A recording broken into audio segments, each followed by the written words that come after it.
Hey guys, welcome back to this channel. In this video, I'll be showing you guys how you can have aura when you are walking on Dress to Impress using this glitch. So you do need to have the aquamarine post pack. Select whichever one you want, either saltwater or the sea bloom, just either with the VFX. I'll just do sea bloom here. I'm just going to basically fall off the map like so. And then here, I'm just going to use an outfit. I'll do the mermaid one. Wait, that's pretty much pointless. Hold on. I'll do, like, I don't know, the Zelda one. And then I'm just going to select the pose pack again. And as you can see, I have aura when I'm walking, and I don't have to do the pose with it.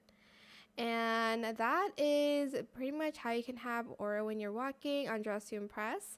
I hope it was helpful for you guys. Don't forget to like, comment, share, and also subscribe to this channel if you haven't done that already. If you have any more questions about this video, just leave it in the comment section down below. I will try my best to answer them all for you guys. And if you found this video helpful, please click the thanks button as well. That is it. Thank you so much for watching. Bye.